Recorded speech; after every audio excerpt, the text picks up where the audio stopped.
قل هو الله أحد الله الصمد لم يلد ولم يولد ولم يكن له كفوا أحد. بسم الله الرحمن الرحيم. قل أعوذ برب الفلق من شر ما خلق ومن شر غاسق إذا وقب ومن شر النفاسات في العقد ومن شر حاسد إذا حسد. بسم الله الرحمن الرحيم. قل أعوذ برب الناس ملك الناس إله الناس من شر الوسواس الخناس الذي يوسوس في صدور الناس من الجنة والناس.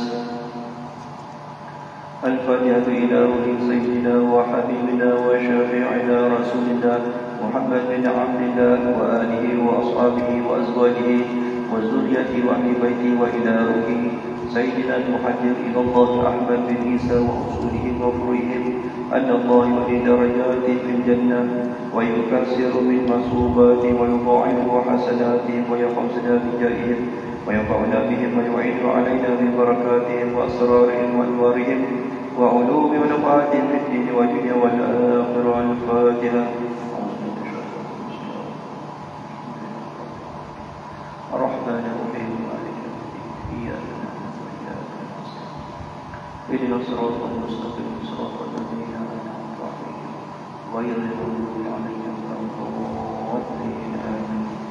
الفاتحة إلى روح سيدنا الأستاذ الأعظم الفقيه المقدم محمد بن علي بعلمي ورسوله وفروعهم وجميع سادتنا علي أبي علمي ورسوله وفروعهم أن الله يعلي درجاتهم في الجنة ويكسر من مصروفاتهم ويضاعف حسناتهم ويفوزنا بجاههم وينفعنا بهم ويعين علينا ببركاتهم وأسرارهم وأنوارهم وعلومهم ونفعاتهم في الدين والدنيا والآخرة. الفاتحة. الرحمن الرحيم مالك يوم الدين إياك نعبد وإياك نستعين اهدنا الصراط المستقيم صراط الذين أنعمت عليهم غير المغضوب عليهم ولا الضالين. الفاتحة إلى أرواح سادتنا الصوفية أينما كانوا وحلت أرواحهم بمشارق الأرض إلى مغاربها أن الله يعطي درجاتهم في الجنة ويكسر من مصوباتهم ويضاعف حسناتهم ويفوزنا بجاههم وينفعنا بهم ويعين علينا ببركاتهم وأسرارهم وأنوارهم وعلوم ونفعاتهم في الدين والدنيا والآخرة. الفاتحة. الحمد لله رب العالمين إياك نعبد وإياك نستعين صراط الذين أنعمت عليهم. الفاتحة إلى روح سيدنا صاحب راتب الكتب الإرشاد وغوث العباد والبلاد الحبيب عبد الله بن علوي بن محمد الحداد وأصوله وفروعهم أن الله يولي درجاتهم في الجنة ويكسر من مصوباتهم ويضاعف حسناتهم ويفوزنا بجاههم وينفعنا بهم ويعين علينا ببركاتهم وأسرارهم وأنوارهم وعلوم ونفعاتهم في الدين والدنيا والآخرة. الفاتحة. الحمد لله رب العالمين الرحمن الرحيم مالك يوم الدين إياك نعبد وإياك نستعين اهدنا الصراط المستقيم صراط الذين أنعمت عليهم غير المغضوب عليهم ولا الضالين. الفاتحة إلى أرواح كافة عباد الله الصالحين ووالدنا ومشايخنا في الدين وذوي الحقوق علينا ومد أهل هذه البلد من أهل لا إله إلا الله أجمعين وإلى أرواح أموات المسلمين وأحياهم إلى يوم الدين أن الله يغفر لهم ويرحمهم ويفارج كروب المسلمين ويرحمهم ويشفي مرضاهم ويجمع شمعنا الهدى ويؤلف ذات بينهم ويولي عليهم خيارهم ويصرف عنهم شرارهم ويكفينا وإياهم شر الفتن والمهن والمؤذي والمبتلي من قريب أو بعيد ويخيع أسعار ويعزر أعذاره ويؤتي كل سائل منا ومنكم سؤلا على ما يرضي الله ورسوله ويفتح علينا فتوح العارفين ويختم لنا بالحسنى وهو راض عنا بخير واليمن وعافية وإلى قدرة النبي سيدنا محمد صلى الله عليه وسلم. الفاتحة. أعوذ بالله من الشيطان الرجيم.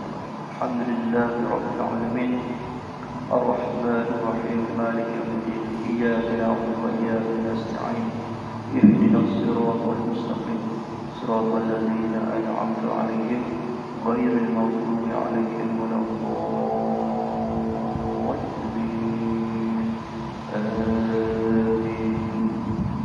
بسم الله الرحمن الرحيم. الحمد لله رب العالمين حمدا يوافي نعمه ويكافي مزيدا. اللهم صل وسلم على سيدنا محمد وعلى وصحبه أجمعين.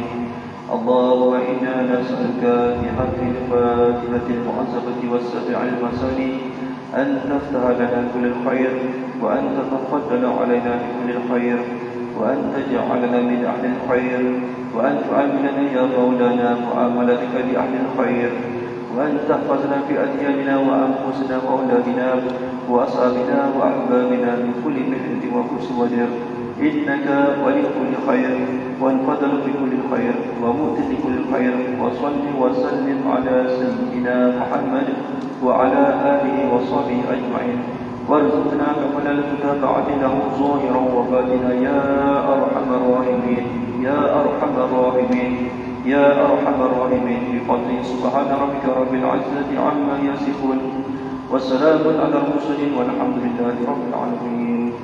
اللهم إنا نسألك رضاك والجنة ونعوذ بك من سخطك والنار. اللهم إنا نسألك رضاك والجنة ونعوذ بك من سخطك والنار. اللهم إنا نسألك رضاك والجنة ونعوذ بك من سخطك والنار. يا عالم السر منا لا تدك الستر عنا وعافنا واعف عنا وكلنا حيث كنا. يا عالم السر منا لا تدك الستر عنا وعافنا واعف عنا وكلنا حيث كنا. يا عالم السر منا لا تدك الستر عنا وعافنا واعف عنا وكلنا حيث كنا. جزا الله عنا سيدنا محمدا صلى الله عليه وآله وسلم خيرا. جزا الله عنا سيدنا محمدا صلى الله عليه وآله وسلم ما هو أهله. جزا الله عنا سيدنا محمدا صلى الله عليه وآله وسلم خيرا. جزا الله عنا سيدنا محمدا صلى الله عليه وآله وسلم ما هو أهله.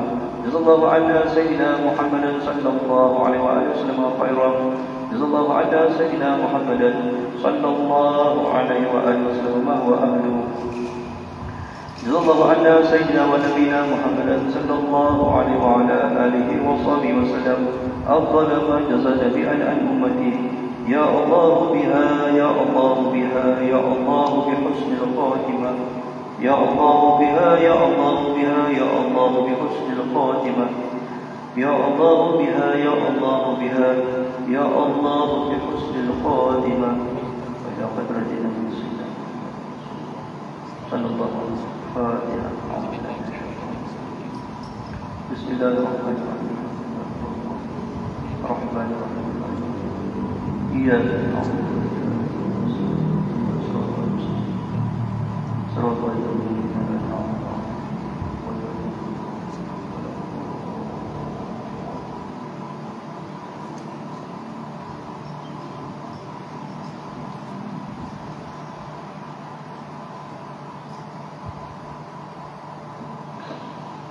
يا أرحم الراحمين يا أرحم الراحمين يا أرحم الراحمين فارج على المسلمين.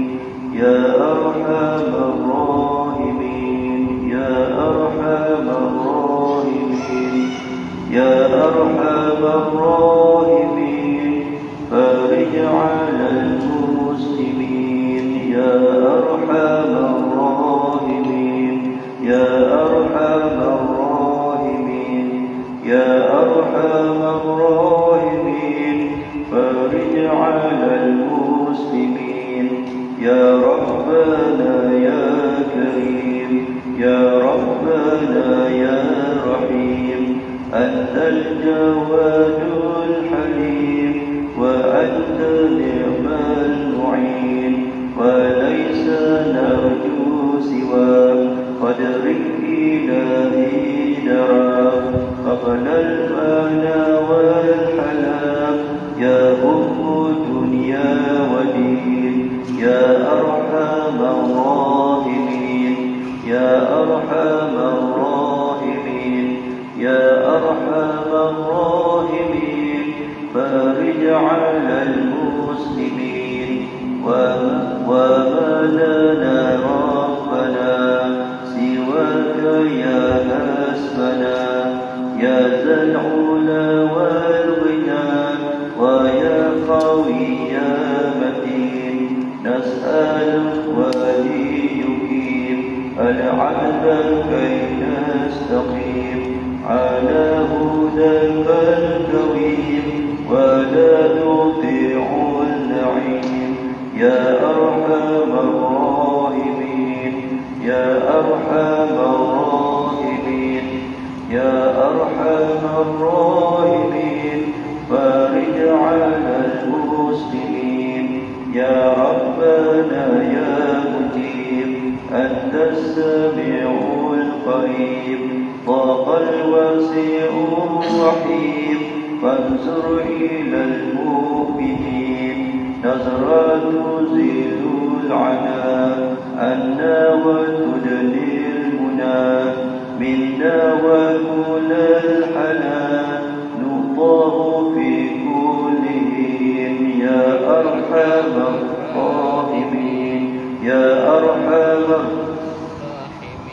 يا أرحم الراحمين فارج على المسلمين سالك إيجاد الجدود وليقيم الحدود عنا ويكفي الحسود ويدفع الظالمين يزيل المنكرات يقيم للصلوات يأمر بالصالحات محب للصالحين يا أرحم الراحمين يا أرحم الراحمين يا أرحم الراحمين فارج على المسلمين يزيل كل الحرام يقهر كل الطغى يعدل بين الأنام ويؤمن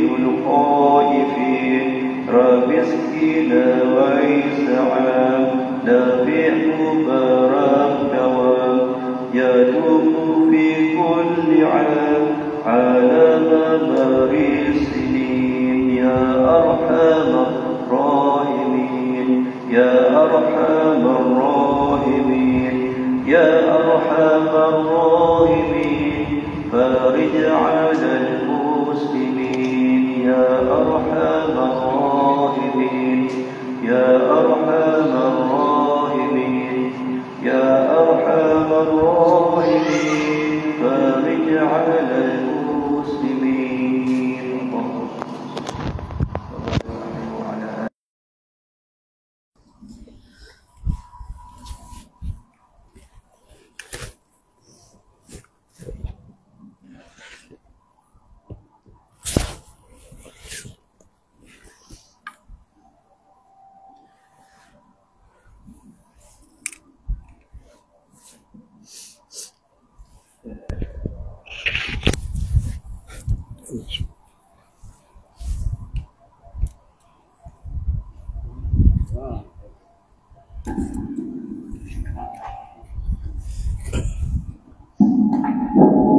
بسم الله الرحمن الرحيم الحمد لله رب العالمين اللهم صل وسلم على سيدنا محمد وعلى آل سيدنا محمد السلام عليكم ورحمة الله وبركاته. وعليكم السلام.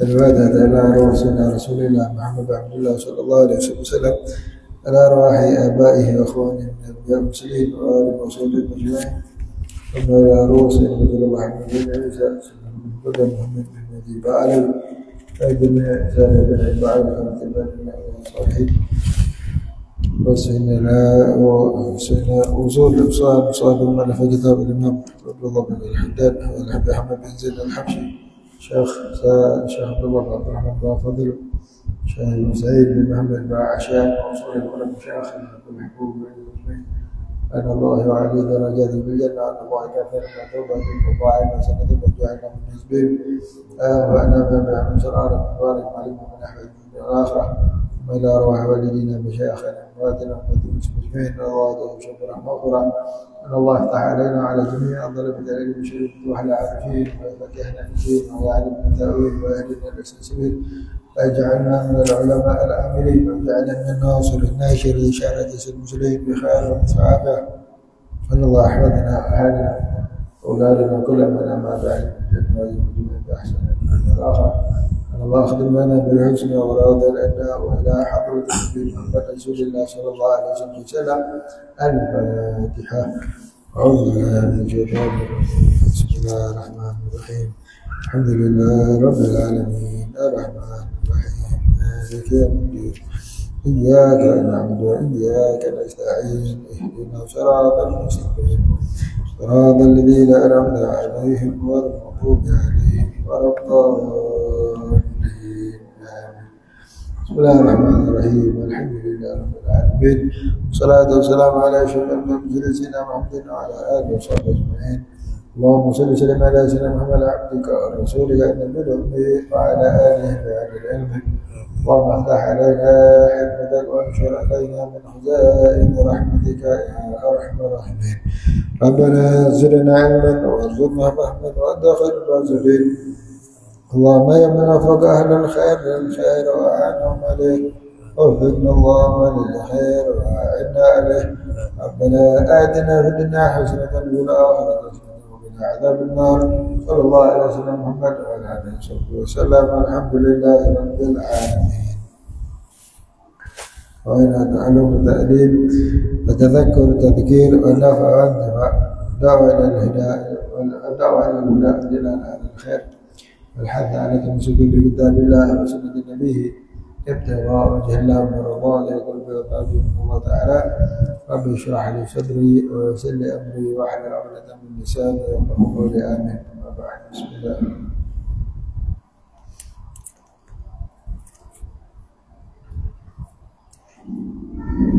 Bismillahirrahmanirrahim. Kitab terjemah Muqaddimah Al-Hadramiyah karya Al-Alama Syekh Abdullah bin Abdul Rahman wa Fadl Al-Hadrami rahimahullah ta'ala. Allahumma salli wa sallim ala sayyidina. Bismillahirrahmanirrahim. Surat 194 bab zakat. Faslun la tajibu zakatu illa 'alal hurril muslimi ghairil janin. وذلك في أنواع أول النعم ففي كل 5 من الإبل إلى 20 شاة جزعة أو جزع ضأن له سنة أو سنية مأز أو سني له سنتان وفي 25 بنت مخاض لها سنة أو ابن لبون له سنتان إن فقدها وفي 36 بنت لبون لها سنة وفي 46 حقة لها 3 وفي 61 جزاعة لها 4 وفي 76 بنت لبون وفي 91 حقة وفي 121 3 بنات لبون وفي 130 حقة وبنت لبون. Tidak wajib zakat kecuali atas orang muslim merdeka selain janin. Zakat dikenakan dalam beberapa macam. Pertama, haiwan ternak. Setiap 5 ekor unta hingga 20 ekor zakatnya seekor kambing.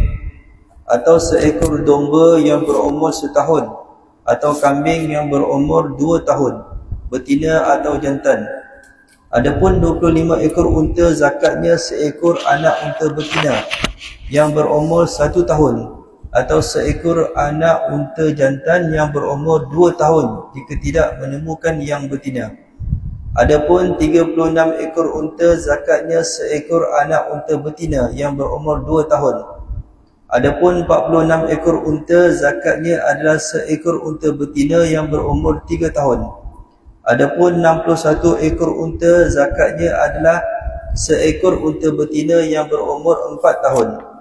Adapun 76 ekor unta, zakatnya adalah 2 ekor anak unta betina yang berumur 2 tahun atau lebih.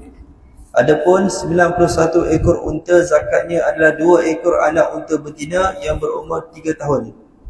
Adapun 121 ekor unta, zakatnya adalah 3 ekor anak unta betina yang berumur 2 tahun. Adapun 130 ekor unta, zakatnya adalah seekor anak unta betina yang berumur 3 tahun ditambah 2 ekor anak unta betina yang berumur 2 tahun. Summa fi kulli 40 bintu labun wa fi kulli 50 hiqah wa man faqada wajibahu sa'ada ila a'la minhu wa akhadha syataini kal adhiyah aw 20 zirhiman islamiyah aw nazala ila asfala minhu wa aqa bi khiratihi syataini aw 20 dirhama. Kemudian dalam setiap 40 ekor unta, zakatnya adalah seekor anak unta betina berumur 2 tahun, dan dalam setiap 50 ekor unta, zakatnya seekor anak unta betina berumur 3 tahun.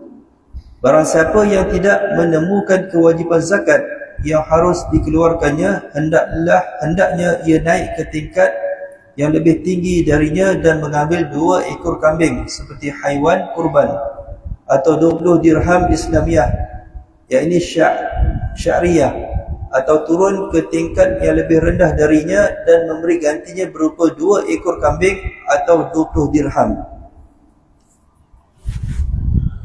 Baik. Bismillahirrahmanirrahim.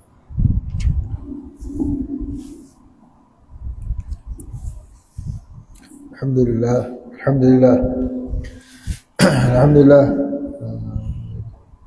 Tersambung dengan soal ataupun bab tentang bab zakah. Bab zakah. Apa itu zakah? Zakah dari segi bahasa atau term nama penyucian ataupun dan subur, kan? Suci dan subur, tathhir. Apa yakni ziyadatul khair wal barakah, yakni penambahan dalam kebaikan dan keberkahan. Kerana Allah SWT akan membersihkan orang yang berzakat ini dengan hartanya, membersihkan hartanya daripada hak milik orang, dan hatinya akan dibersihkan daripada cinta dunia, dan orang yang mengeluarkan zakat ini akan dibersihkan daripada dosa-dosa, ya. Dan harta orang yang mengeluarkan zakatnya, hartanya akan subur. Maka zakah dari segi bahasanya adalah an-nima' wa tathhir, penyucian dan subur dan penyuburan. Dan dari segi syarak, iaitu apa itu zakat? Zakat ialah mengeluarkan harta yang tertentu dengan cara yang tertentu, dengan niat yang tertentu, dan diagihkan kepada kelompok ataupun golongan yang tertentu. Ini mengeluarkan harta yang tertentu, bukan semua jenis harta yang dikeluarkan zakat. Harta yang tertentu, kan? Harta yang tentu. Ada sebagainya, hitung 8 jenis harta, kan? 8 jenis harta diagihkan kepada 8 golongan ahli zakat. Ada sebagainya kira, ada yang sebagainya kira 5, kan, pembahagiannya tu. Tapi bendanya yang sama juga. Hanya ini harta tertentu. Bukan semua jenis harta, kan? Bukan semua jenis harta kena zakat. Harta yang tertentu. Ikhraj mal makhzus, mengeluarkan harta yang tertentu dengan cara yang tertentu. Yang ini dengan cara yang tertentu maknanya apa dia? Bukan ikut suka-suka hati. ada kiraan dia. Bila dah cukup nisab barulah wajib zakat kan. Dan dikeluarkan caranya ada kiraan dia kan.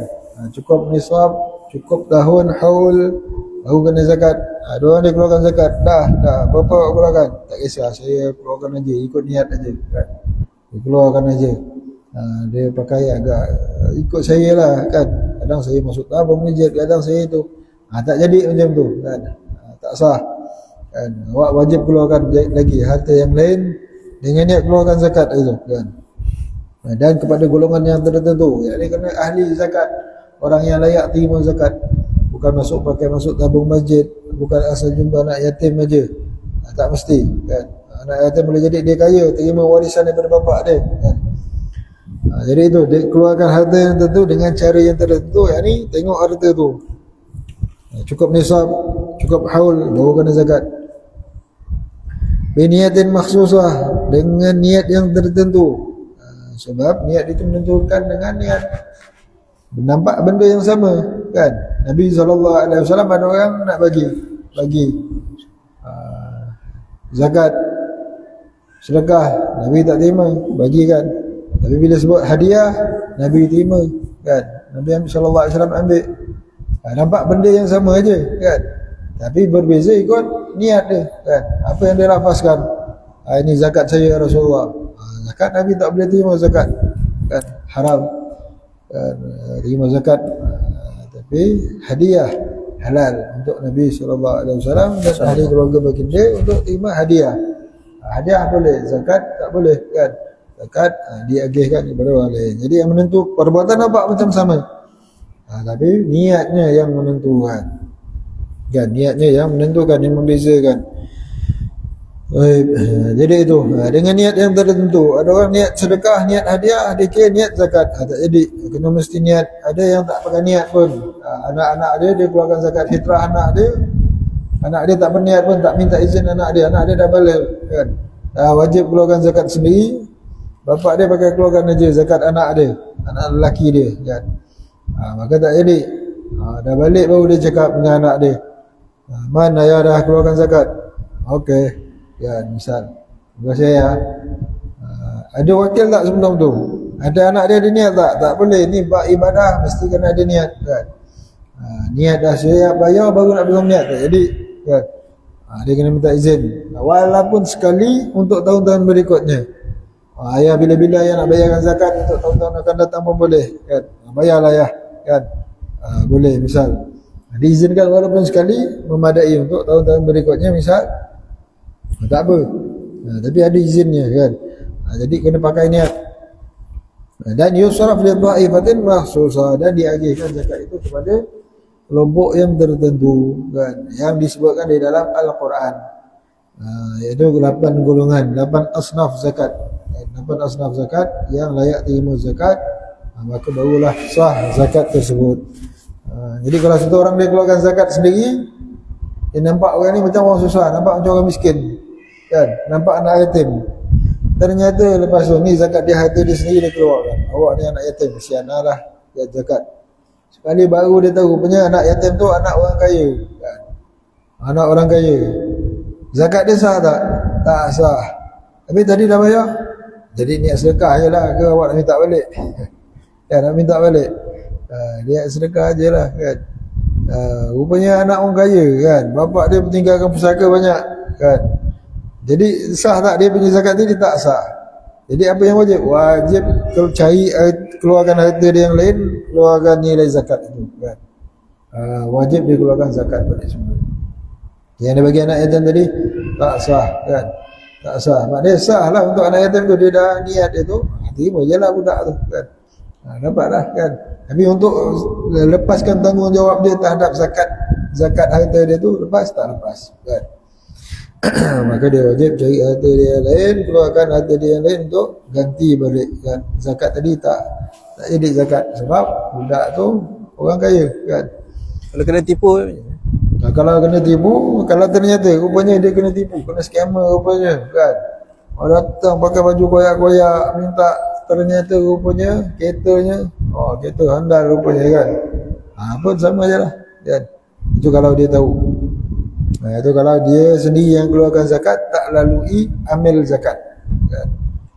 Tapi lain cerita dia kalau pemerintah wajibkan rampas atau apa, wajibkan dia keluarkan zakat dari pemerintah kan. Jadi dia dah bagi. Sekali pemerintah tu pula tak bagi pada fakir miskin, dia gunakan zakat untuk kepentingan dia sendiri kan. Misal kata, maka wajib tak orang yang keluarkan zakat ini untuk keluarkan lagi sekali? Dah lepas kewajipan dia kan. Kewajipan dia dah lepas, tapi afdal kalau dia keluarkan harta dia yang lain, dia bagi apa pada fakir miskin lah kan. Kalau dia yakin memang tak sampai, tapi wajib tak wajib kan? Tak wajib. Sebab zakat memang kena dibayar kepada pemerintah kan. Perintah khudhu min amwalihim shadaqatan kan. Khudhu, perintah ni kepada pemerintah, ulul amr. Ya, perintah Allah SWT itu kepada pemerintah supaya ambil zakat daripada rakyat, walaupun dengan jalan paksaan kan. Bahkan boleh diperangi kan. Boleh diperangi kalau rakyat tak nak, dirampas harta yang layak kadar wajib keluarkan zakat itu, ataupun boleh diperangi. Seperti mana yang terjadi zaman Sayyidina Abu Bakar Siddiq kan, radhiyallahu anhu. Zaman beliau ada kelompok tak nak bayar zakat. Kami bayar zakat pada Nabi je kan. Nabi dah wafat, tak nak bayar. Sayyidina Abu Bakar suruh sediakan pasukan perang. Sahabat-sahabat lain ada bagi cadangan, ya wahai khalifah Sayyidina Abu Bakar, kita ni nak berhadap dengan Rom, Parsi, golongan murtad lagi. Nak lawan lagi pula dengan golongan yang tak nak keluarkan zakat. Nanti-nantilah kan. Hadap dulu kuasa besar ni dulu kan. Lalu dia orang gunakan pula, nampak macam tak berjalan, cadang kepada Sayyidina Umar. Suruh Sayyidina Umar pula pujuk Sayyidina Abu Bakar supaya khalifah supaya tangguhkan, laskan perang lawan golongan tak nak keluarkan zakat ini kan. Makanya Sayyidina Abu Bakar kata, ajabbar fil jahiliyah, adakah orang yang pemberani di zaman jahiliyah tiba-tiba dah masuk Islam jadi pengecut pula kan, lebih kurang kan. Sayyidina Umar kan berani, bukan maknanya itu, tapi begitu Sayyidina Abu Bakar kan. Tidak kalau batu saja pun untuk lawan golongan yang tak nak keluarkan zakat, aku akan gunakan. Kalau misalnya tak ada senjata pun, dan aku tak akan rida kan, tak akan rida agama ini berkurang ketika aku masih hidup kan. Kalau zaman Rasulullah mereka keluarkan zakat dengan tali-tali unta, zaman ni tak nak keluar, itu pun aku perangi umpamanya kan, perumpamaan mubalaghah. Tak nak tengok, tak sanggup nak tengok agama, semangat beragama orang kurang sedangkan aku masih hidup kan. Itu keadaan Sayyidina Abu Bakar Siddiq radhiyallahu anhu. Dan hikmahnya apa dia? Dengan sebalik itu golongan Rom dan Parsi ni tadi jadi takut nak jajah orang Islam, nak serang orang Islam. Sebab kalau orang Islam, orang tak nak bayar zakat pun dia punya boleh hantar tentera. Yang ni maknanya tentera orang Islam betul-betul kuat lah kan maknanya kan. Maka itu jadi sebab pertolongan, tak dicampakkan gerun dalam hati orang-orang kafir zaman itu kan. Maka begitu, orang yang tak nak keluarkan zakat boleh diperangi kan oleh pemerintah kan. Jadi apa kelebihan zakat? Ini rukun Islam kan, arkanul Islam, rukun yang ketiga daripada rukun Islam kan. Saudaranya kepada solat, sebab perintah zakat ini selalu beriringan dengan perintah as-salah kan. Perintah zakat selalu beriringan dengan perintah solat, seperti firman Allah Subhanahu wa taala dalam Al-Quran, ba'da a'udzu billahi minasyaitonir rajim, wa aqimus salata wa atuz zakah. Dirikanlah solat dan keluarkanlah zakat. Maka dia dianggap sebagai saudara kepada solat. Khudh min amwalihim shadaqatan tutahhiruhum wa tuzakkihim biha. Ambillah daripada mereka harta mereka, ambillah daripada harta mereka sedekah yang akan menyebabkan disucikan mereka dan ditazkiyah mereka dengannya. Khudh min amwalihim shadaqatan tutahhiruhum wa tuzakkihim biha. Ambillah daripada mereka itu Dengan dikeluarkan zakat akan menyucikan dan akan mentazkiyahkan, membersihkan jiwa, membersihkan harta. Begitu. Man adda zakat malihi dhahaba anhu syarruh. Siapa yang mengeluarkan zakat hartanya akan akan terpeliharalah dia, akan pergilah daripada dia kejahatan harta tersebut kan.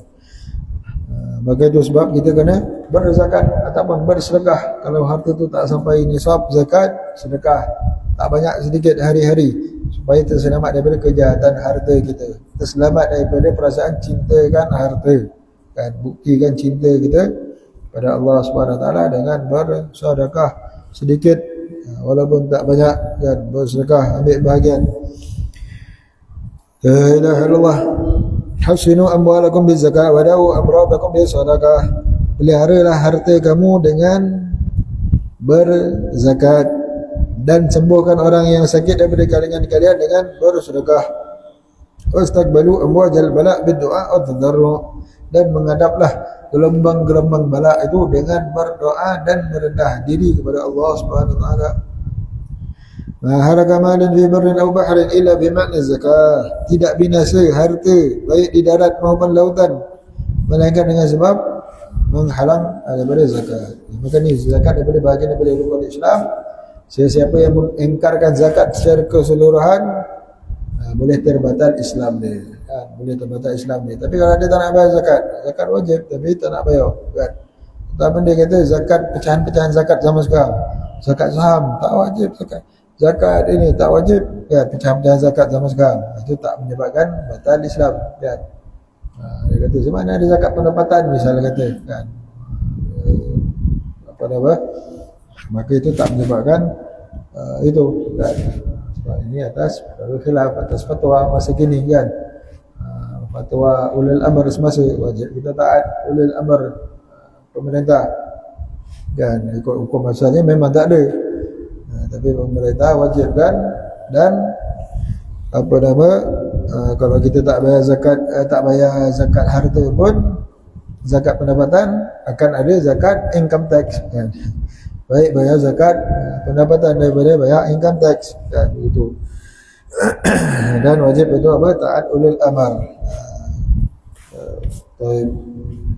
Jadi kalau ada orang yang ingkarkan itu tak menyebabkan batal Islam dia kan.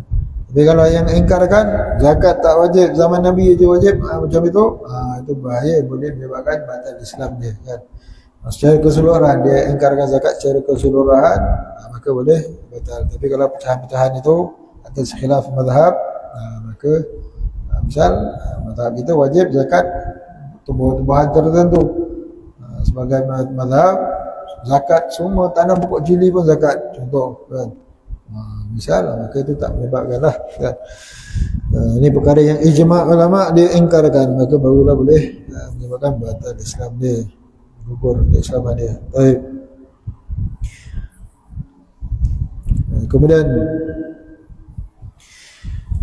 la tajib zakah, dan bahaya orang yang tak nak keluarkan zakat ni, di antaranya disebutkan dalam Al-Quran apa dia, hartanya itu dia akan kena azab dengan harta yang dia tak nak keluarkan zakat itu. Umar Syafi'i dia tak nak keluarkan zakat waktu apa di padang mahsyar itu, sambil nak menunggu orang diputuskan hal keadaan, dia akan diazab. Mula-mula sekali jibahum kan, dalam Al-Quran sebut jibahum, bahagian mukanya kena setrika dengan hartanya, emas peraknya yang bertimbul-timbul tu atas kadar itu akan dileburkan, akan dijadikan setrika muka dia. Sebab apa muka dulu? Dia kata kalau ulama, sebab muka dia ni yang berpaling daripada nampak makin miskin, berpaling. Nampak ambil zakat, datang nak kutip zakat, ada paling.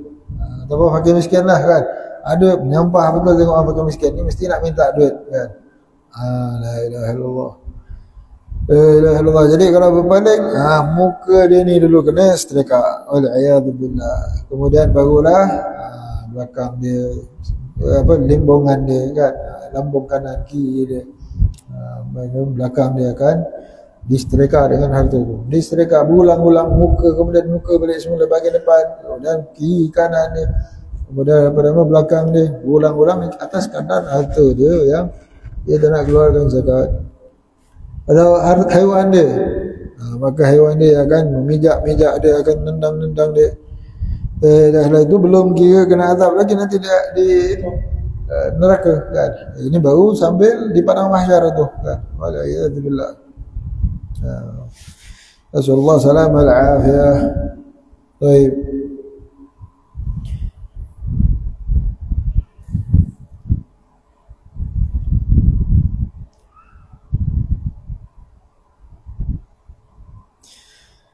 Kemudian la tajib zakat illa 'ala al-hur muslim ghairil janin. Kemudian disentuh tentang syarat diwajibkan zakat. Kat sini sebut al-hur muslim kan. Dua kan. Syarat wajib zakat disebut kat sini. Tak wajib zakat itu melainkan ke atas orang yang merdeka dan orang Islam, bukan janin. Tapi kalau betul-betulnya ada 5 kan. Kalau disenaraikan betul-betul zakat, syarat wajib zakat ada 5 kan. Yang pertama Islam, orang Islam kan. Orang kafir tak kena zakat kan. Orang kafir tak kena zakat, kafir asli. Tapi orang kafir mereka kena jizyah kan. Ada orang kafir komplain kan, orang kafir yang anti-Islam lah kan. Dia mengatakan Islam ni zalim, orang kafir duduk dalam negeri Islam kena bayar jizyah sekian-sekian. Itu ya, jizyah. Orang Islam kena zakat, orang kafir kena jizyah kan. Maka itu jadi alasan kan. Orang Islam duduk negeri Islam tak kena jizyah. Memanglah orang Islam tapi kena zakat. Itu dia tak tengok. Jadi al-Islam, orang Islam wajib zakat. Tak wajib zakat atas orang kafir. Orang murtad hartanya ditahan kan. Ketika dia itu sampai dia kembali kepada Islam, tapi kalau dia mati dengan murtad, maka harta dia jadi harta rampasan Baitul Mal kan. Tapi kalau dia dah masuk Islam, maka dia harta dia yang tertunggak di zaman dia kafir itu akan dikenakan zakat kan. Waktu zaman dia kafir itu akan dikenakan zakat atas orang yang murtad. Kemudian hurriyah, merdeka, maka tak wajib zakat atas orang kafir, atas hamba saya. Tapi kalau hamba memba'ab kan sebahagian itu, maka dia kena zakat. Dan yang ketiga ta'ayunul milk kan, milik pemilikan yang tertentu dan pemilikan yang tertentu. Maka tak wajib zakat atas pemilikan yang tak tertentu. Seperti pemilikan umum. Siapa pemilik dia? Umum kan. Umum siapa? Fakir miskin kan. Fakir miskin, penuntut ilmu kan. Penuntut ilmu misal umum, siapa datang maka tak kena zakat. Tapi kalau pemilikan wakaf atas pemilikan yang tertentu, maka kena. Seperti siapa dia? Harta yang diwakafkan kepada keluarga ataupun Zaid kan. Zaid ni pokok paruma ni wakaf untuk Zaid. Misal maka apa? Pemilikan yang tertentu, maka kena zakat. Tapi kalau umum, penuntut ilmu, fakir miskin, orang silih ganti kan, tak tertentu, maka tak kena zakat. Dan yang keempat tamamul milk, pemilikan yang penuh, maka tak wajib zakat atas pemilikan yang tak penuh. Seperti hamba mukatab kan, hamba mukatab tak kena zakat. Hamba muba'ad tadi kena zakat. Separuh hamba, separuh merdeka. Macam mana jadi hamba muba'ad ini? Misal dia dibeli oleh dua orang beli dia kan. Harga hamba ni misal kata 100,000, 50 separuh-separuh. Yang seorang ni kata saya merdekakan kau kan. Jadi dia separuh dia merdeka, separuh hamba kan. Jadi pada yang dia separuh merdeka tu dia ada harta dia, maka dia kena zakat. Tapi kalau mukatab ini hamba yang ada perjanjian dengan Tuhan untuk memerdekakan, sekiranya engkau serahkan duit 100,000 kan, dalam masa 3 tahun engkau merdeka, ada perjanjian dengan Tuhan dia, dia bekerja lah. Jadi dalam tempoh dia itu tak kena zakat, sebab belum tentu lagi dia merdeka kan. Dia masih hamba lagi sekarang dia tengah cari duit kerja tu kerja ni. Maka pada mana dia tak ada itu belum kena zakat lagi. Kalau dia dah merdeka nanti barulah kena zakat. Kemudian yang kelima, tayaqqunul wujud, yakin akan wujud dia kan. Ini yang janin tadi tak kena zakat kan. Janin, misal ada harta yang diwakafkan kepada janin, ini harta ni diwakafkan untuk kandungan dalam perut si fulan kan, fulanah, bayi yang akan dilahirkan ni wakaf untuk dia, masih dalam perut lagi kan, maka pertama tak kena zakat kan, sebab belum tentu wujud kan, belum tentu wujud, maka tak kena zakat. Ni yang disebutkan ghairil janin, bukan janin kan. Kalau harta yang diwakafkan untuk janin tak kena zakat. Misal kata kalau lahirnya menikmati kan, pun tak kena zakat juga pada waris kan. Sebab pemilikan mereka itu lemah kan. Pemilikan mereka itu lemah. Baik. Kemudian kalau terpenuh akan syarat-syarat ini, apa dia? Islam merdeka kan. Islam merdeka, yakin wujud, pemilikan penuh itu pemilikan yang tertentu, maka wajiblah zakat kan. Wajiblah zakat atas itu, walaupun belum balik, budak-budak anak yatim dia tadi belum balik, ataupun walaupun dia itu seorang yang gila kan, seorang yang gila, tak balik dan tak berakal misal, maka wajib. Yang wajib jaga keluarkan zakat tu siapa dia? Mak bapak, wali dia kan, wali penjaga harta dia. Tak kisahlah siapa, mak bapak dia ke, atuk dia ke, yang menjaga anak yatim ni ke, yang menguruskan harta itu yang wajib keluarkan zakat kan. Mak bapak uruskan anak-anak dapat duit raya, anak-anak orang kaya lah kan, anak-anak orang kaya, kawan mak bapak dia kaya-kaya, duit raya seorang bagi 1,000, seorang bagi 1,000 contoh kan. Bapak je bagi 1 tahun dapat 3,000, berapa tahun cukup nisab, cukup haul, anak baru darjah 1 contoh kan, 10 tahun, 7 tahun, 30,000, 40,000 dalam bank contoh. Siapa yang keluarkan? Mak bapaknya wajib keluarkan zakat untuk anaknya itu kan. Bukan ini budak lagi belum balik lagi, takkanlah kena zakat. Kena kan, budak-budak kena, ataupun orang gila kan, orang gila punya harta ya, maka pengurusnya wajib wajib uruskanlah zakat tersebut kan. Pengurusnya wajib uruskan zakat tersebut. Baik. Kemudian wadzalika fi anwa', dan zakat itu pada pelbagai keadaan, jenis-jenis. Al-awwal an-na'am, fa fi kulli 5 min al-ibil ila 20 syatun. Yang pertama daripada jenis zakat ialah zakat hewan ternakan kan, unta, lembu dan kambing kan, unta, lembu dan kambing. Ada tempat kita kerbau termasuk kan, unta, lembu dan kambing. Maka pada yang pertama fi kulli 5 min al-ibil ila 20, daripada 5 ekor kambing, 5 ekor unta sampai 20 ekor unta kan. Yang wajib dikeluarkan ialah seekor kambing, syah jaza'atun atau jaza'u ba'nin lahu sanah kan. Jadi yang wajib dikeluarkan ialah seekor kambing kan, kambing yang dah jatuh gigi ataupun yang berusia setahun kan, ataupun kambing yang berusia 2 tahun. Kalau kambing apa? Biri ya. Biri 2 tahun, biri setahun. Kambing biasa 2 tahun. Kambing biasa 2 tahun, kambing biri setahun. Ataupun gigi dia dah jatuh awal kan, dah jatuh awal, maka bolehlah 6 bulan ke atas kan, ataupun setahun kan. Maka itu kalau minal ibil kan ila 20 syatun jaza'atun au jaza'atun lahu sana au thaniyatun ma'az au thaniyu laha thanatin wa fi 25,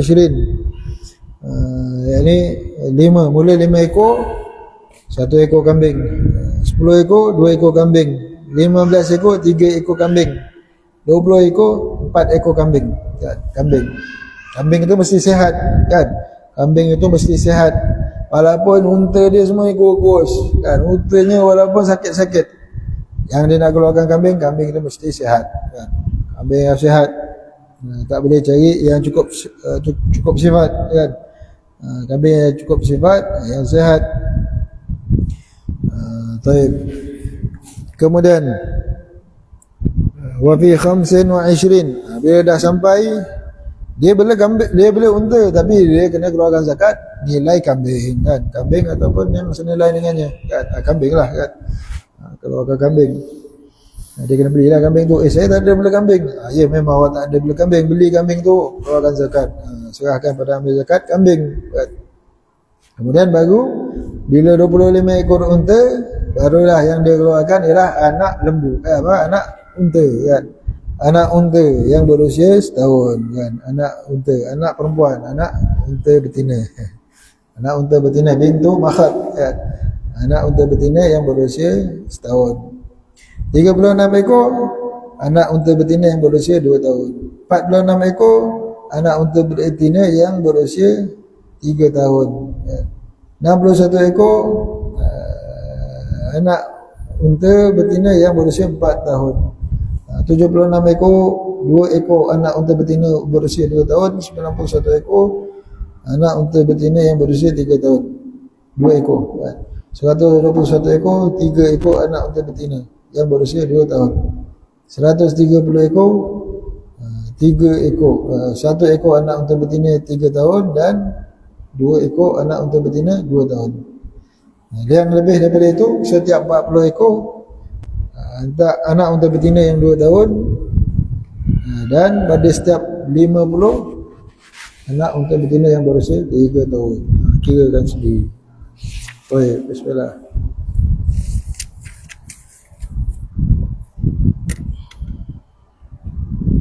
Wa man faqada wajibahu sa'ida ila a'la minhu wa akhadha syaatain kal udhiyah aw 20 dirhaman islamiyah aw nazala ila asfala minhu ma'adha bi khilatihi syaatain aw 20 dirhaman.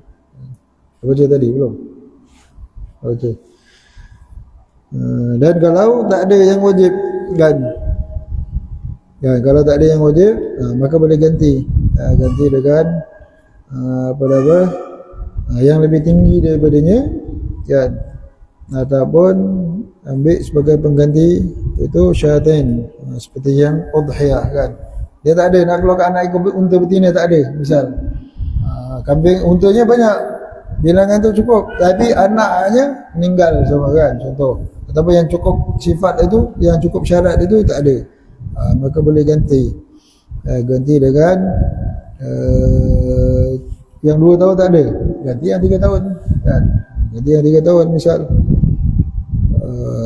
itu kan, ataupun ambil ganti dengan 2 ekor kambing yang cukup syarat, walhasil ikut mana nilainya kan, ikut nilainya, bayar lebih tak apa kan, jangan yang kurang kan, ataupun kalau kurang tambahkan itu. Baik.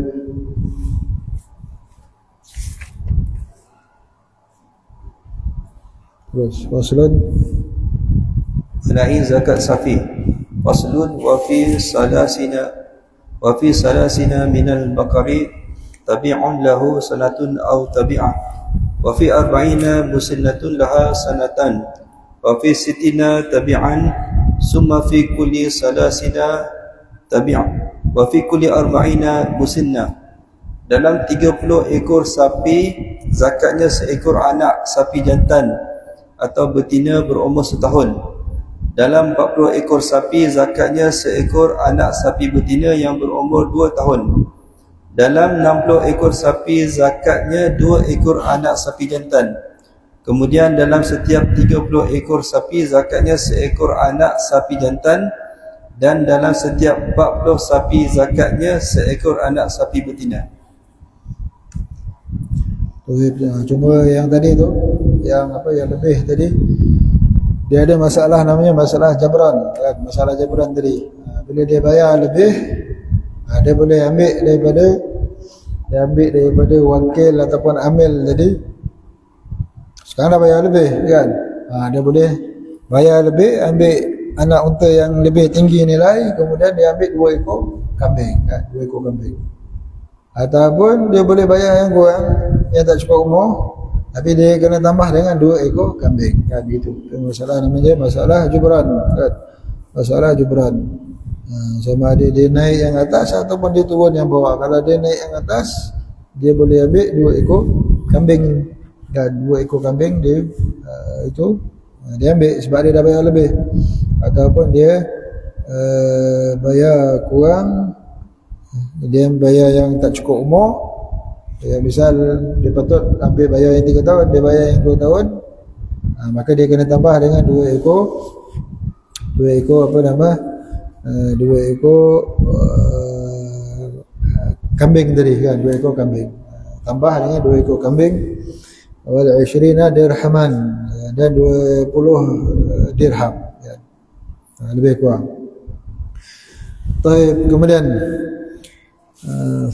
faslun wa fi 30 min al-baqar tabi'un ibnu sanadin atau tabi'ah.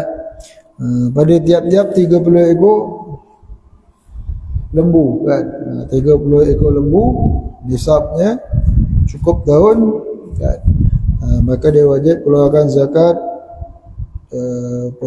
tabi'un, anak lembu yang berusia setahun kan, anak lembu yang berusia setahun. Tiap-tiap 40 ekor ataupun 40 ekor lembu, anak lembu yang berusia 2 tahun. 60 ekor lembu, 2 ekor anak lembu yang berusia setahun.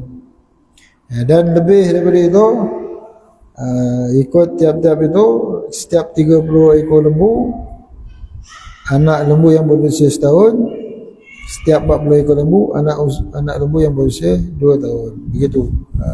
Kullama zara 10 taghayyara al-wajib. Setiap bertambah 10 berubah yang mana yang wajib kan, begitu. Baik. Kemudian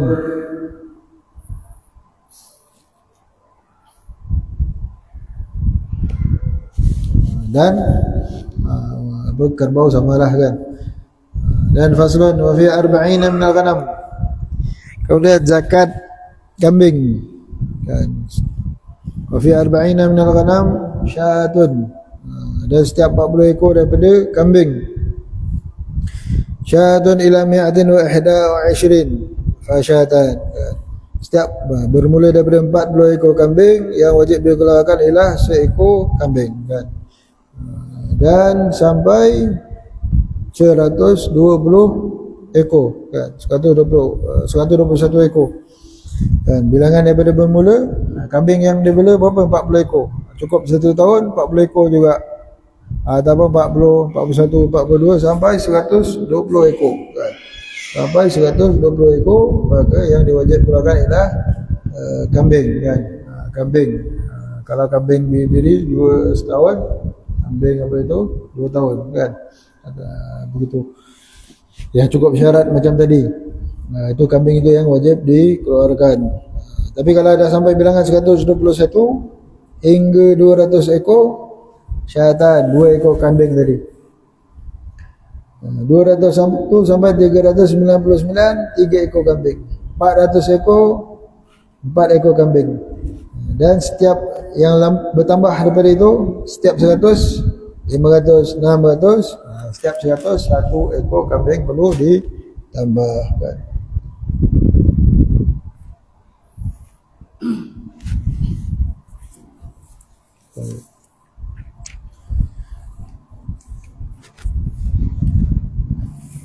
Allah bisa. Soalan tak ada. Tak perlu soalan.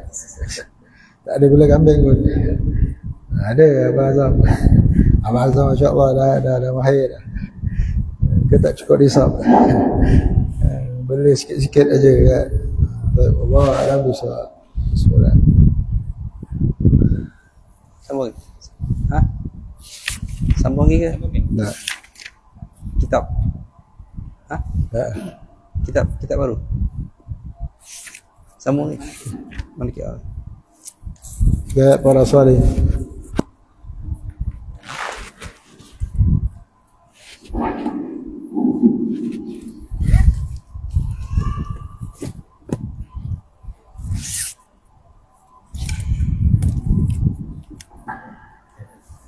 Bismillahirrahmanirrahim.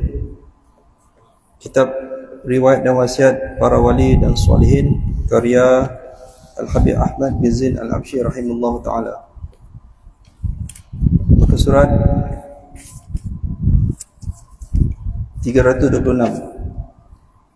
Imam Abdullah bin Ali, beliaulah mahkota kemuliaan, penyingkap ilmu hakikat yang tersembunyi, pengumpul segala sifat-sifat terpuji, peraih kedudukan yang tinggi, Syekh Al-Kabir Sayyid Imam Abdullah bin Ali bin Hasan bin Syekh Ali bin Abu Bakar bin Abdul Rahman As-Sagaf. Beliau lahir di kota Tarim dan hafal Al-Quran Al-Quran Azim, menimba ilmu dan tarikat dari guru-guru besar, di antaranya Imam Syihabuddin Sayyid Jalil Abdullah bin Salim Maula Khailah, Syekh Al-Kabir Zainuddin bin Husain Bafadal. Lalu beliau berangkat ke Syihir dan belajar ilmu fikih pada Al-Faqih Al-Muhakkik Al-Alama Ali bin Alwi bin Bayazid. Kemudian beliau memasuki daerah Afrika dan berjumpa dengan para ulama-nya sekaligus menimba ilmu dari mereka. Beliau melanjutkan perjalanan ke India dengan tujuan mengunjungi Sayyid Al-Imam Syekh bin Abdullah Al-Aidrus yang tinggal di Ahmad Abad. Beliau menimba ilmu darinya dan senantiasa mendampinginya.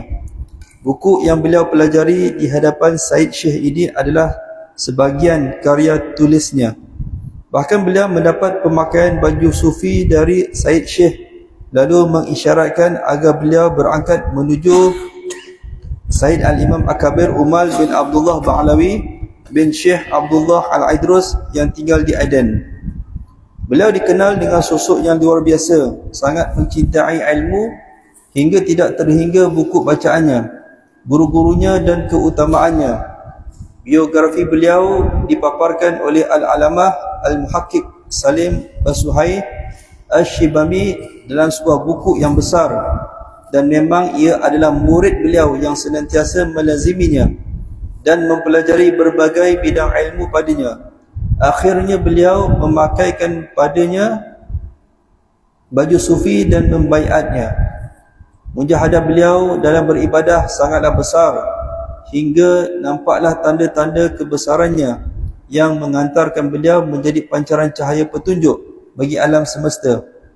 Pada akhirnya beliau menetap di desa Wahad di daerah Yaman. Banyak kalangan khusus maupun umum menimba ilmu darinya. Bahkan beliaulah rujukan utama dalam mendidik para murid. Beliau berhasil mengkadir beberapa para wali dan solihin, di antaranya guru dari guru kami, penyusun qasidah ini, Imam Haramain Muhammad bin Alwi As-Sagaf. Juga yang lainnya seperti As-Said Syekh Al-Imam Syekh bin Abdullah Al-Aidrus dan saudaranya sahib silsilah Zainul Abidin. Beliau berguru pada Syekh As-Said Abdul Rahman bin Agil yang tinggal di Muka, Said Al-Imam Abdul Gaif bin Ahmad yang tinggal di Laj, Said Abdullah Al-Musawa yang tinggal di Ib, dan Said Agil bin Imran yang tinggal di Dafar. Beliau memiliki ikatan hati dan persaudaraan yang sangat kuat dengan Said Al-Imam Ahmad bin Muhammad Al-Habsyi, sahib syair. Beliau memiliki buku syair-syairnya yang menyingkap kegelapan kebodohan. Syair-syair beliau membuat para ahli bahasa menjadi terkesima. Beliau memiliki kekeramatan yang luar biasa, padahal beliau tidak suka untuk menampakkannya. Suatu kali datanglah iblis menjelma sebagai seorang budak hitam di daerah Badui, lalu berkata kepada beliau, "Tak seorang hamba pun yang bisa beribadah kepada Allah sepertimu." Mendengar ini, beliau langsung menyingkap identitasnya dan mengusirnya. Di antara nasihat beliau adalah Dewan para wali berseru mengangkat janji dari mereka agar mereka menutupi keistimewaan mereka setelah melampaui 40,000 kedudukan. Oleh sebab itu, jagalah istiqamah, kerana sesungguhnya dialah kekeramasan yang paling besar. Beliau meninggal pada tahun 1039 Hijriah, dimakamkan di Dakhirah Wahad. Kubur beliau merupakan aset penziarahan yang terkenal sebagai tempat terkabulnya doa. Di atasnya dibangunkan kubah yang besar oleh Muhammad Bashar.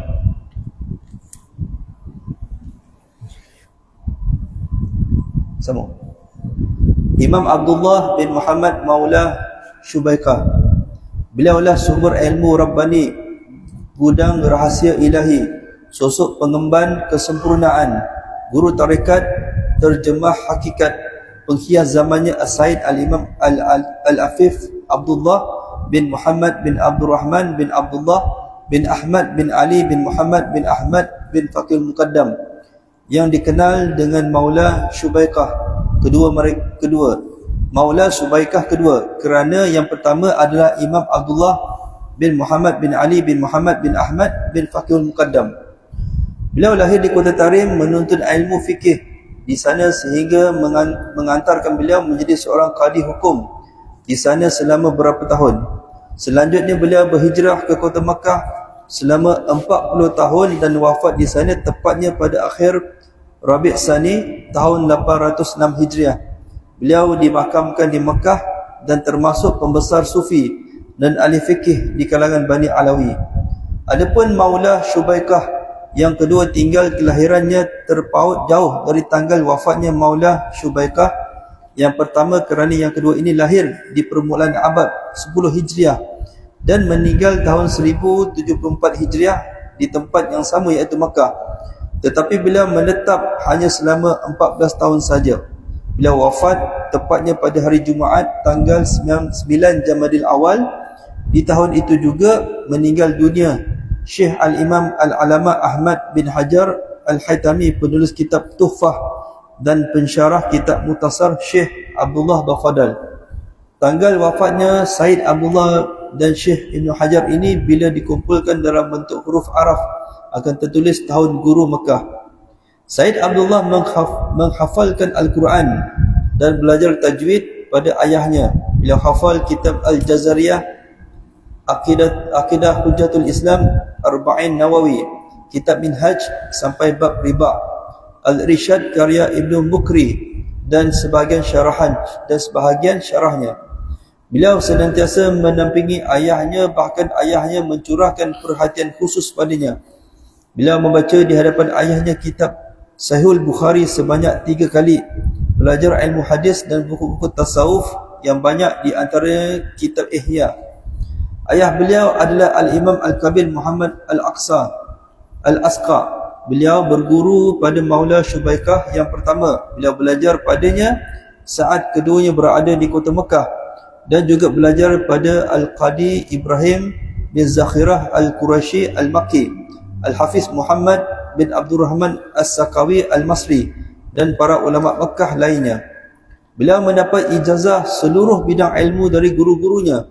Beliau sempat belajar beberapa kitab pada pamannya Al-Imam Muhammad bin Ahmad Fadal Al-Adni, di antaranya kitab Tanbih, Al-Minhaj, Al-Hawi karya Qazwaini, dan sempat beliau hafal Talqis Al-Miftah, Al-Alfiyah, Sahih Bukhari Muslim, Tafsir Bait Lawi dan buku-buku lainnya.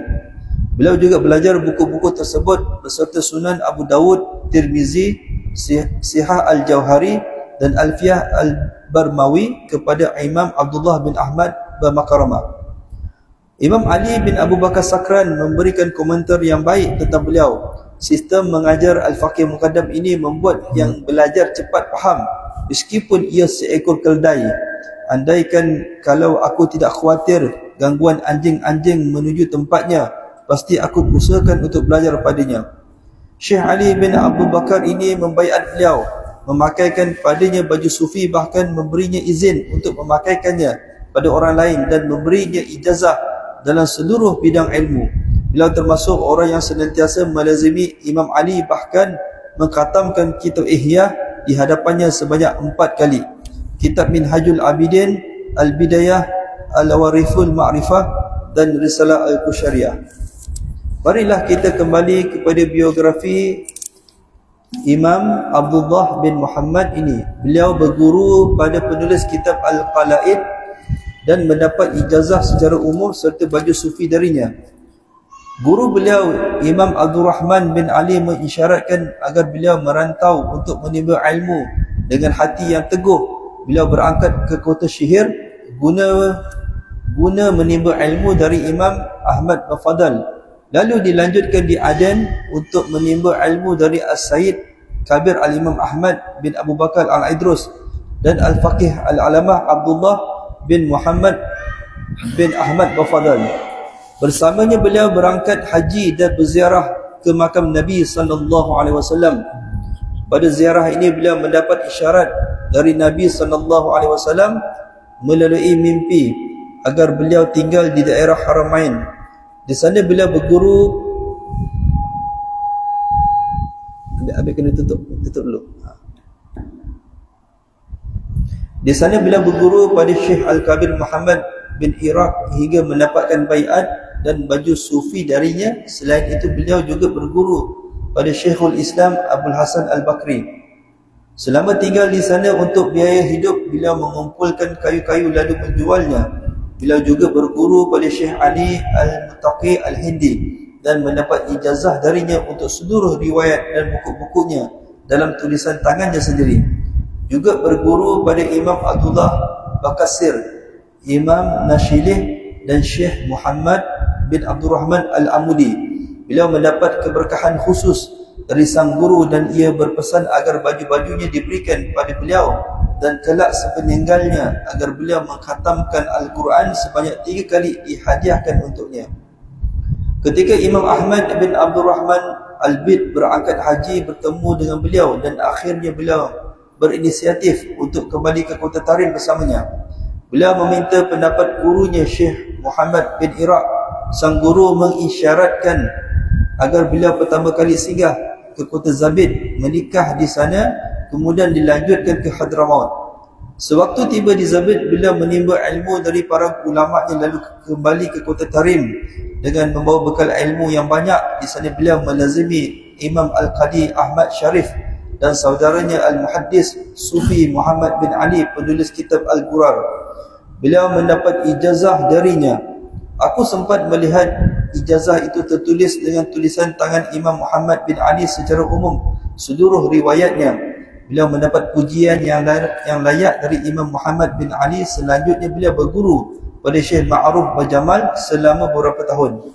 Beliau mendapatkan keberkahannya dan Syekh Ma'ruf membaiat serta memakaikan padanya baju sufi. Guru-guru beliau, buku bacaannya dan riwayat sanadnya banyak sekali. Beliau berkata, aku telah berjumpa dengan banyak guru dan aku tidak kenal kecuali melalui batin. Aku mengambil ijazah baju sufi dan talqin zikir dari mereka. Kami sendiri telah melihat tulisan tangan beliau, sanad periwayatannya pada buku-buku terkenal seperti Syakhihain, sanad Minhaj Talibin dan buku-buku lainnya. Sebenarnya periwayat beliau masih banyak sekali, tetapi tidak dapat kami sebutkan kerana takut kepanjangan inilah yang dinukilkan oleh Said Al-Muhakkik Muhammad bin Abu Bakar Syirih Ba'alawi. Kemudian beliau mendapat kabar akan kelahiran anak-anaknya di kota Tarim. Setelah itu beliau memboyong mereka ke kota Mekah untuk menunaikan ibadah haji, selanjutnya menetap di sana. Di sana beliau ibarat benteng yang sangat kukuh, berkedudukan tinggi dan terhormat. Banyak kalangan yang mengambil keberkahan beliau. Pembelaan beliau diterima oleh kalangan khusus dan umum. Kebesarannya beliau digunakan untuk membantu orang lain di samping peribadi yang berbudi luhur, menekuni sunnah-sunnah Nabi dan bacaan doa-doa Nabi, mengumpulkan ilmu syariat dan hakikat, imam dalam ilmu-ilmu makrifat, berjiwa sosial yang sangat tinggi, bahkan datanglah dari berbagai tempat hadiah-hadiah dan nazar-nazar orang lain yang disalurkan kepada beliau, tetapi beliau mengeluarkan semuanya di jalan Allah Subhanahu wa taala. Beliau mendapat keistimewaan membaca benak hati orang-orang, dapat memberitahu peristiwa yang akan terjadi dan peristiwa-peristiwa yang terjadi di negeri-negeri yang jauh. semuanya tepat sekali yang beliau kabarkan. Bahkan beliau memberi kabar gembira kepada Said Abdul Rahim Al-Asai akan kelahiran anaknya yang soleh. Ternyata isterinya tengah mengandung Umar yang dikenal dengan julukan Al-Basri. Beliau langsung memberinya ucapan selamat sebelum Said Abdul Rahim memberitahukannya, dan beliau memohon kepada Allah agar ia mendapat melihat ibundanya yang telah meninggal, hingga akhirnya Said Abdul Rahim dapat melihatnya dalam keadaan terjaga. Beliau sendiri memberitahu akan kewafatan anaknya Ali yang akan terjadi saat pembangunan kubah di atas kuburnya. Berita ini telah beliau kabarkan sebelum wafatnya dan wafat anaknya. As-Said Al-Jalil Ahmad bin Umar Barakbah Al-Ba'lawi menceritakan, suatu kali beliau merasa penasaran akan kedudukan Imam Abdullah bin Muhammad, Imam Ahmad bin Alwi Bajahdab dan Imam Ahmad bin Husain bin Syekh Abdullah Al-Idrus. Lalu beliau datang ke kubur Syekh Abdullah Al-Idrus, bertawassul kepada Allah melaluinya dengan harapan agar Syekh Abdullah mahu menerangkan kedudukan masing-masing dari tiga orang itu. Di tengah khusyuknya berdoa, mata beliau mengantuk hingga tertidur. Beliau bermimpi melihat Syekh Abdullah berkata, kalau Ahmad bin Alawi ia mendapat anugerah khusus dari Allah, Ahmad bin Husain ibarat lautan hakikat. Adapun Abdullah bin Muhammad ia memiliki kedudukan yang besar di langit dan bumi, dan ia minum minuman cinta kepada Allah. Menurut versi kitab Nurus Safir disebutkan, Said Ahmad bin Umar ini bertekad untuk tidak pergi dari kubur Syekh Abdullah Al-Idrus hingga beliau memberitahukan padanya kedudukan masing-masing dari ketiga orang itu dan siapa yang harus diikuti. Ia tertidur, lalu dalam mimpinya Syekh Abdullah Al-Idrus berkata, engkau datang untuk menanyakan kedudukan tiga orang itu. Kalau Syekh Ahmad sampai akhir ucapannya seperti di atas. Beliau memiliki kekeramatan yang luar biasa. Suatu kali beliau mengadakan majlis simak yang kali itu dihadiri oleh Syekh Ahmad bin Hajar. Para hadirin dan Syekh Ibn Hajar ikut bertepuk tangan dalam majlisnya. Selesai majlis, Syekh Ibn Hajar ditanya tentang perbuatannya. Beliau menjawab, aku melihat seluruh benda-benda bertepuk tangan. Tentu saja aku ikut bertepuk tangan bersamanya. Syekh Ibn Hajar telah menulis sebuah buku yang berjudul Kafur Ri'at Al-Muharramat Sama' dari ungkapan kalimat ri'at. Inilah para ulama berpendapat bahawa para wali dalam masalah ini tidak termasuk dalam kategori hukum ini. Setelah itu Ibn Hajar juga menulis pendapat yang bagus, iaitu bahawa orang yang mengalami hakikat kemakrifatan, ia tergolong sebagai mujtahid yang tidak bisa disalahkan kerana ia mendengarkannya tanpa ada dasar hawa nafsu dan yang menimbulkan perbuatan tercela sedikit pun, berbeza dengan yang lainnya. رضي الله. لا لا لا لا لا لا لا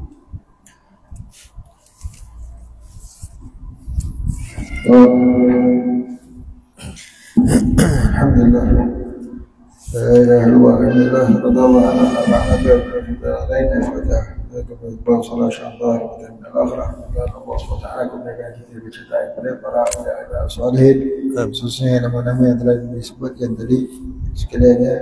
Dan Allah SWT kemudian kita bercerita kepada mereka, kemudian kita dapat mengikut jejak mereka, kemudian kita digunakan syafaat mereka.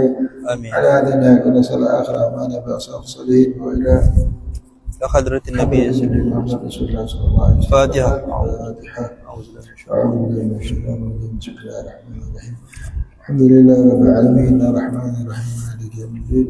إياك نعبد وإياك نستعين اهدنا الصراط المستقيم صراط الذين أنعمت عليهم غير المغضوب عليهم ولا الضالين.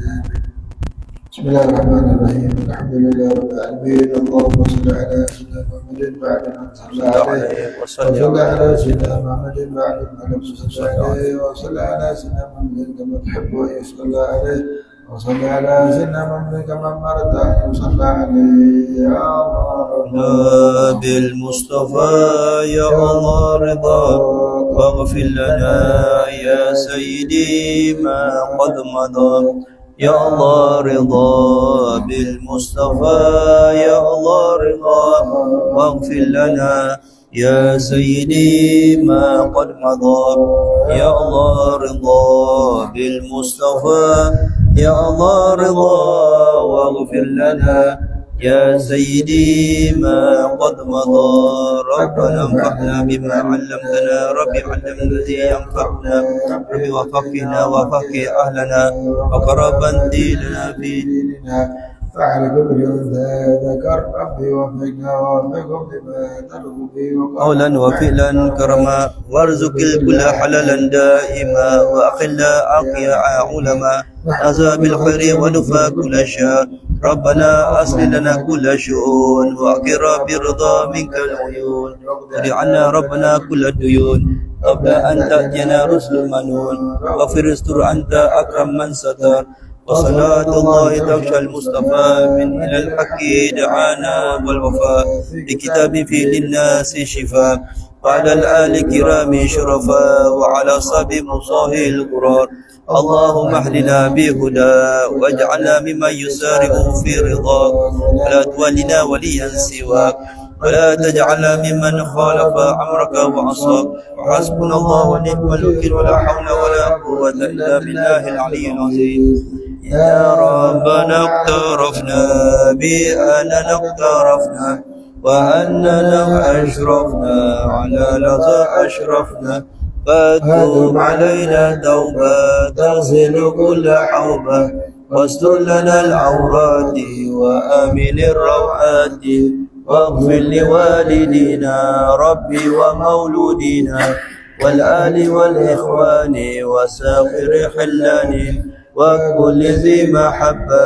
أو جيرة أو صحبة والمسلمين أجمع يا رب يسمع فضلا وجودا منانا باكتساب منا بالمصطفى الرسول نحظى بكل سل بالمصطفى الرسول نحظى بكل سل بالمصطفى الرسول نحظى بكل سل صلى وسلم ربي عليه حتى الحبيب وآله وصحبه عدد خش الشوب والحمد لله في البدء والتناهي